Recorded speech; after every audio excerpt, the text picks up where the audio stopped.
Hi friends, this is Sarah from Crafting and Relaxing. Today I wanted to share with you a box from Sew Sampler. It's a monthly subscription service for people who quilt or sew. This one is from November. I absolutely loved it. My friend hadn't touched it at all. I'm the one that opened it and went through it. Part of the reason I'm showing you this video, even though I don't do sewing stuff on my channel, is just so you see the variety of options available in subscription kits. You can get some for mixed media, for drawing, for quilting, of course for card making. If you're looking for a kit and you can't find one, I'll help you find one. Just email me.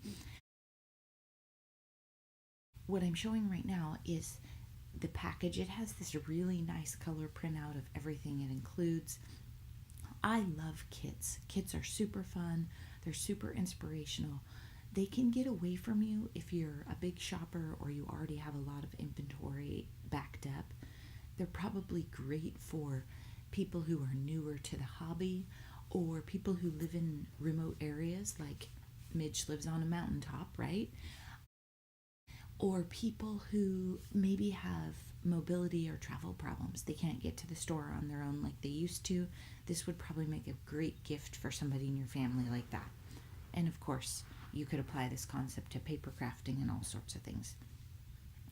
The fabrics in this kit are gorgeous. I wanted to steal them and make cards with them. Not that I have a shortage of fabric to make cards with, but Katie's already done an excellent job keeping me supplied in fabric, and so has my mom.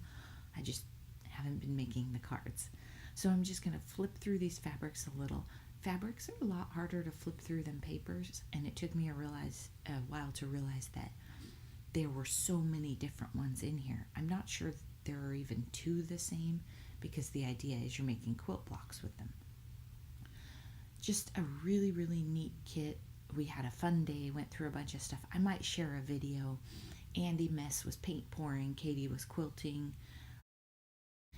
Then the rest of us were doing paper crafts. It's tricky to do a craft day at my house because the big dog Wilson has to approve all the members, and I don't get to decide who he likes. Needless to say, my house is not the kind of house that you would just show up at unexpectedly. Trick-or-treaters run.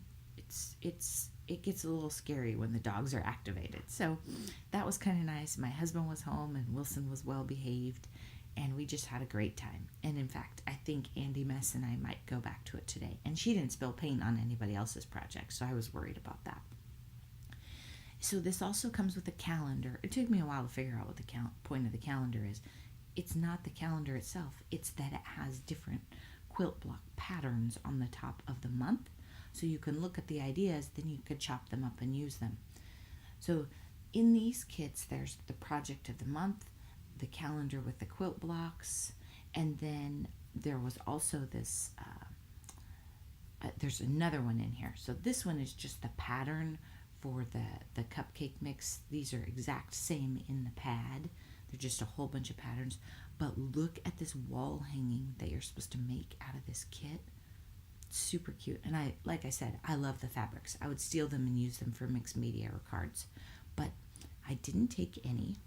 There were a whole bunch with cute little bees on them. So there's the thread that was shown in the enclosure for the kit. And this is another project idea. It's a barn block kit, and I guess you're working your way through every month. But each month in these kits, there's fabric and instructions and maybe a cutter or thread or something else. So it's kind of like Tonic has a kit where you get different tools every month and you get to try out different products. Just really fun ideas. So if there's a quilter or sewer in your life, this might be something to think about. It's #SewSampler. Thanks for watching and have a fabulous Sunday. Bye-bye.